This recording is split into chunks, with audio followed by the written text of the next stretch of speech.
Look upon this picture. And now on this. The struggle for control of the minds of men continues.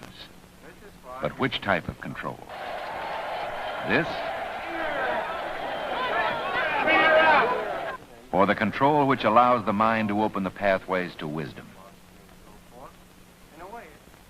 In Claremont, California, a group of colleges has been brought into being under a new concept in education that is unique and exciting in this struggle for men's minds.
The history of the Claremont development began with Pomona College.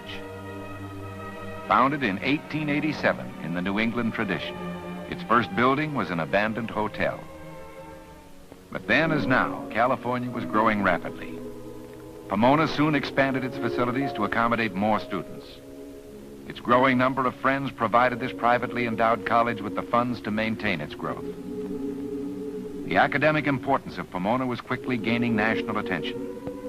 Teddy Roosevelt spoke there in 1902. By 1915, it became necessary to restrict enrollment in the interest of academic quality. In 1923, 3 out of every 4 applicants were turned away. Classrooms were filled to capacity. The college had to expand or drastically limit its enrollment. Dr. James Blaisdell, then president of Pomona, saw in this problem an exciting promise for the future. He said, "My own very deep hope is that we might have a group of institutions divided into small colleges somewhat on the Oxford type. In this way, I should hope to preserve the inestimable personal values of the small college while securing the facilities of the great university." Ellen Browning's Scripps, sensitive and shy, was deeply inspired by this idea. She contributed 300 acres of land to serve the needs of future colleges. Over the years, numerous other private citizens have given buildings, facilities, and time. Today, Dr. Blaisdell's vision has become 5 widely noted individual institutions for higher education. Their destinies are guided by 5 separate presidents who work together on physical and financial needs, yet who vigorously guard the academic individuality of their respective institutions. This is Claremont University College, the graduate school and the coordinating institution for the group. It owns and operates the numerous facilities used jointly by all.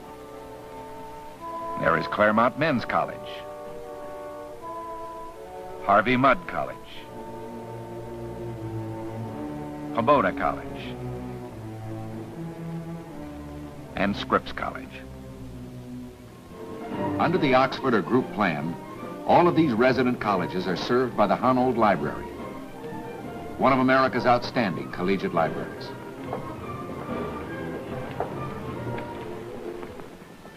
This room, reserved for research, houses the largest collection of books about Oxford University in the nation.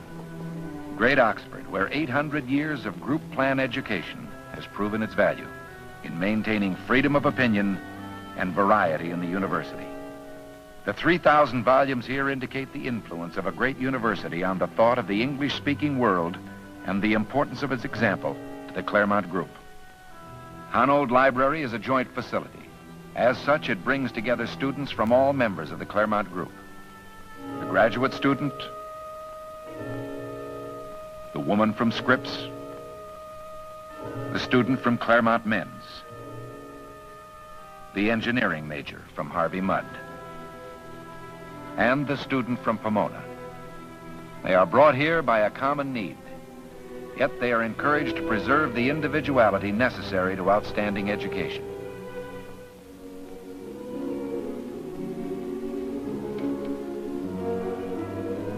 This is Pomona College. It's a liberal arts institution with emphasis on the social sciences, natural sciences, and humanities, and has a strong athletic program. It is coeducational. It's the oldest and largest of the colleges. Enrollment about 1,000. A distinguished faculty of 111. The curriculum taught is purposely broad. Science facilities are among the finest in any liberal arts institution in America. This is the cyclotron, where the student gains first-hand knowledge of atomic theory. The small class in painting is part of an intensive humanities program requiring close contact with the instructor. The social sciences also receive strong emphasis here. Pomona recognized early that the language barrier has hindered Americans from communicating their ideas abroad. That's why they place special importance on their language laboratory, a new instructional technique. The language is Russian. Repeat a phrase, record it, play it back to gain conversational fluency. Как вы уже знаете, со дня смерти Льва Николаевича Толстого. Очень хорошо. Мы получили письмо из Англии. Мы получили письмо из Англии. Now, will you please stop your records and play it back so that I can hear your correct pronunciation?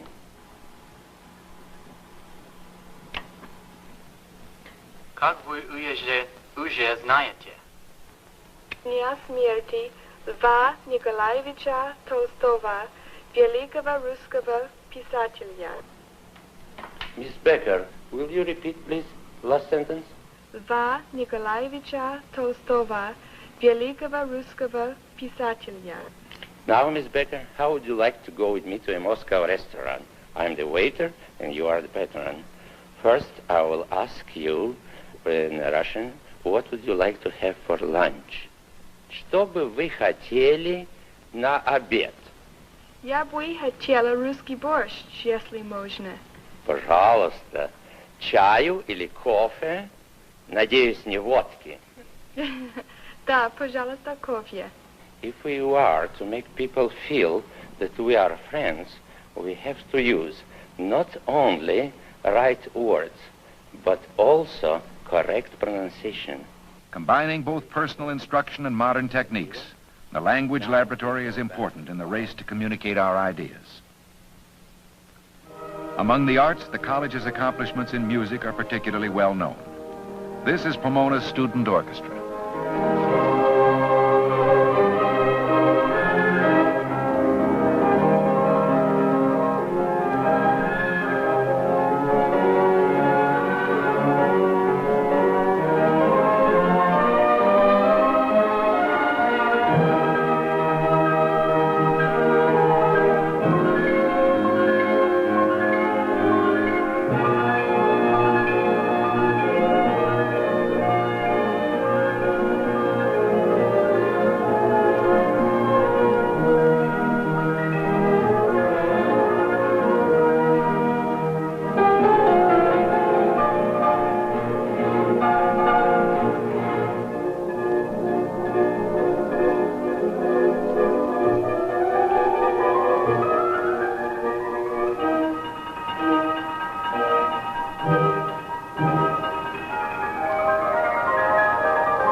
Pomona College is a seasoned, well-rounded institution.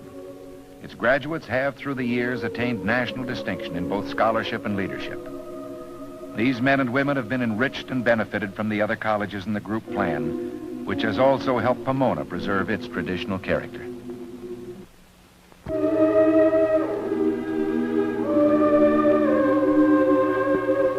Scripps College is a liberal arts college for women. It was founded in 1926 and named in honor of Ellen Browning Scripps.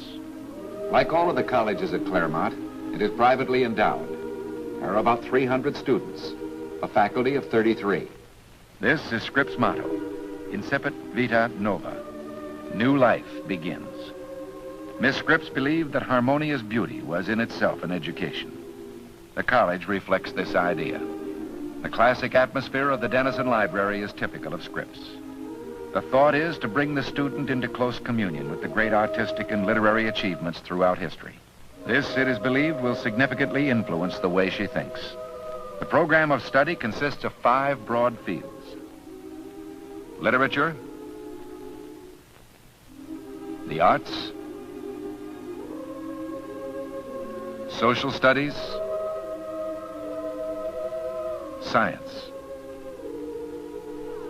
psychology, philosophy, religion. This is the Mary B. Eyre Nursery, where the student gains first-hand knowledge in the psychological study of small children.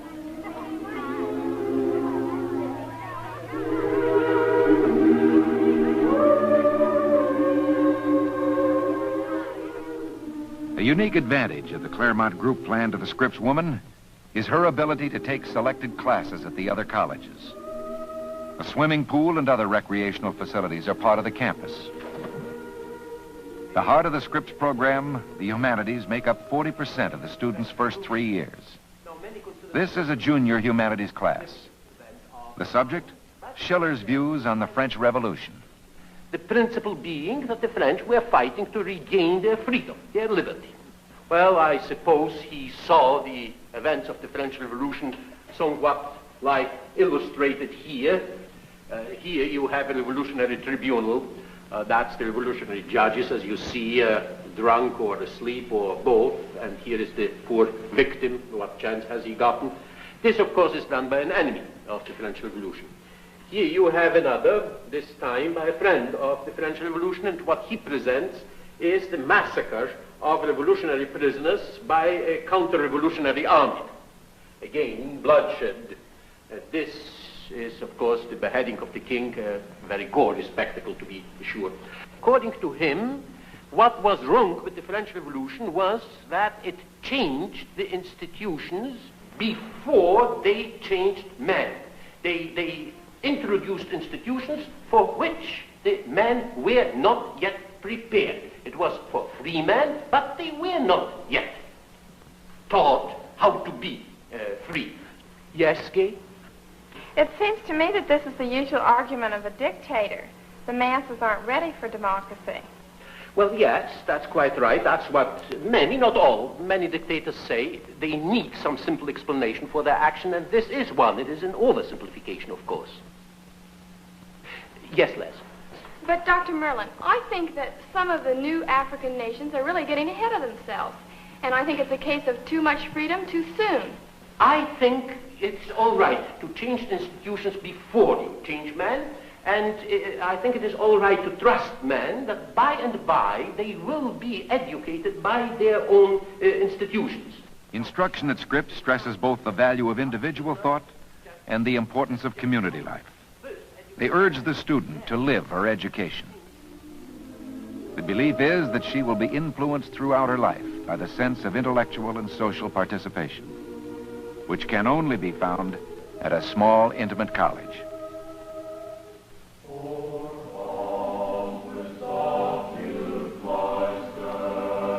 Claremont Men's College is a liberal arts college emphasizing economics and government. It was founded in 1946. CMC students, there are about 430 of them, are educated in the philosophy and problems of free government and of a free society. Today, the college has its own classrooms and dormitories. Here they encourage lively discussion of public affairs. The atmosphere is one of academic freedom, where men learn to deal with controversy in both politics and economics. The college's 38 faculty members are sharp and outstanding. Practical business and government experience is the norm among them. The voluntary ROTC program, which is maintained jointly with Pomona, stresses a high development of skill among a small group. A number who have completed the program have distinguished themselves in the armed forces. This is the football game with Caltech. Physical education at CMC is mandatory, both as education and for social development. The instructors here are quick to encourage discussion and debate. After all, they say, this is what the student will face when he graduates. What do you think the alternative to inflation is? Stable price level and the same level of prosperity we've had the last 10 or 20 years? Well, that's, of course, the goal towards which all economists are working. How many economists do you think really regard this as a possibility? Well, I think quite a few do now. And remember that 30 years ago, very few economists thought that recessions, depressions, or general national growth could be controlled. And how about the practical side, the record? Inflation is actually a detriment to economic growth, since it destroys the confidence consumers have in our economic system. Now, just suppose that the alternative to inflation is deflation, not price stability, that you can have your choice either of rising prices or of falling prices. Which of these two would you choose? I guess I'd have to take the rising prices. With falling prices, people on fixed incomes benefit. But to my way of thinking, this is a small minority. Those in the business world, businessmen, wage earners, stockholders, would be seriously hurt by deflation. It would seem to me we can have both price stability and economic growth. Good gentlemen, can we have everything? Well, no, we can't. We can work towards the optimum combination of things. I think this is the key question, to get the best possible combination. Inflation, unemployment, to extend or curb the powers of government are important problems. The purpose of this college is to prepare men to solve them with an appreciation for American tradition. Men intensely interested in our way of life, leaders for business and government are the kinds of students Claremont Men's College aims to produce. Though slightly more than a decade and a half old, its graduates are fine testimony to the success of its educational concepts.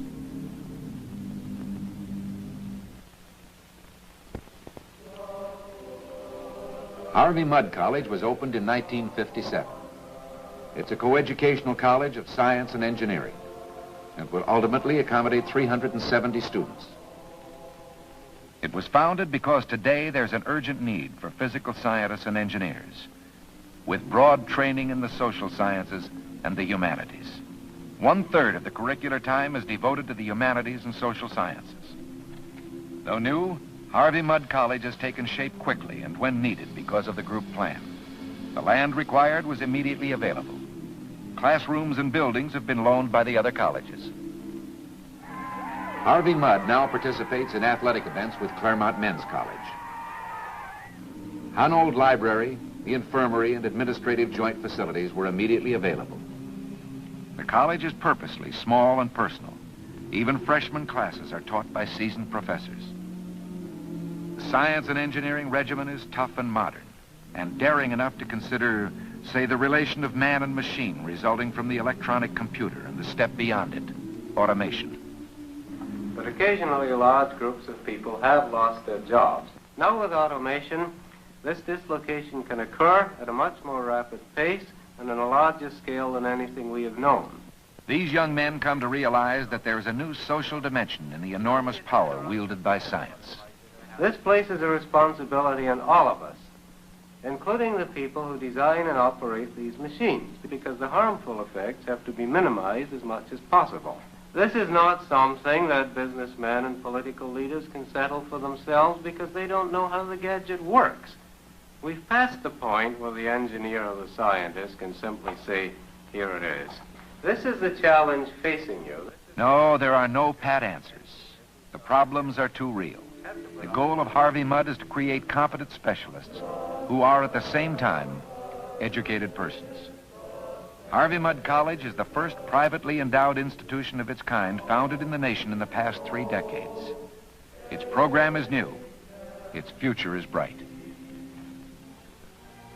The Claremont Graduate School, the graduate school of all the colleges, offers advanced instruction and research in the humanities, fine arts, social sciences, education, psychology, and botany. It was founded in 1925. Its 400 students are drawn from all parts of the world. There are 100 faculty members. About 60 come from the undergraduate colleges. Here, formal instruction is cut to a minimum. Students exercise their own initiative and independently seize the opportunity to learn. It might be in psychology or in a new evaluation of the great achievements of the past.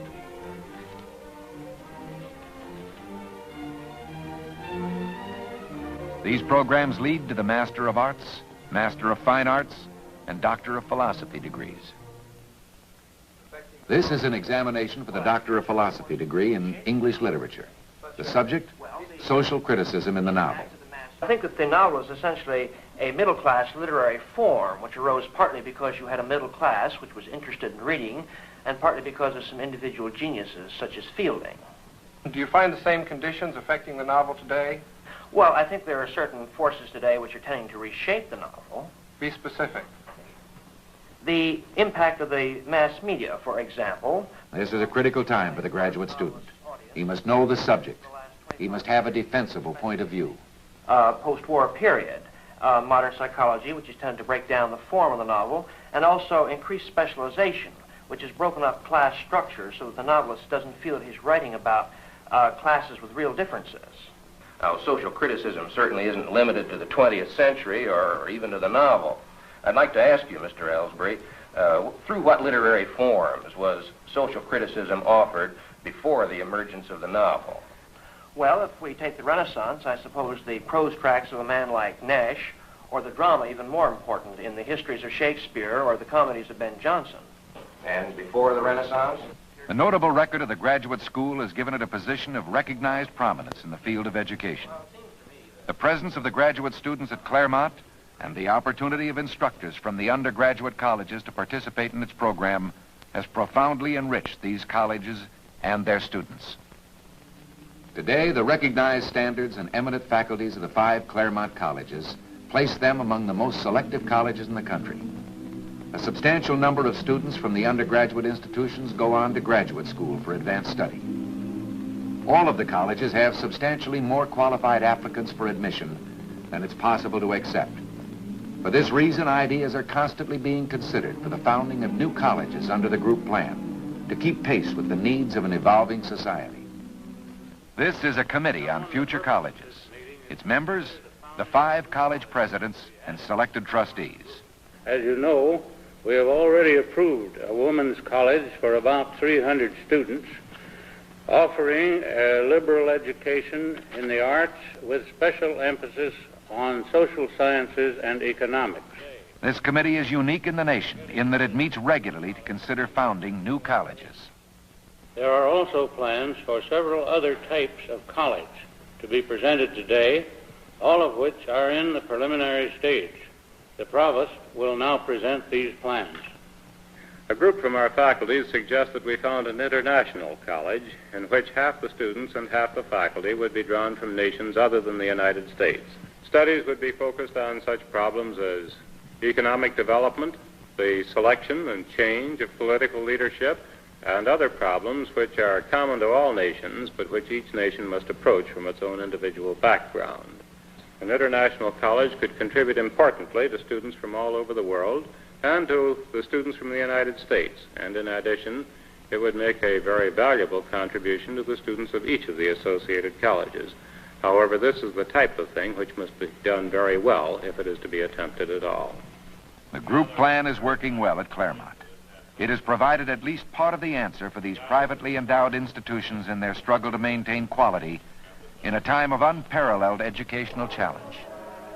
The people here seem to be motivated by the dynamism of Dr. James Blaisdell, who said of the group plan, "I believe we are at the beginning of a new era of educational effectiveness."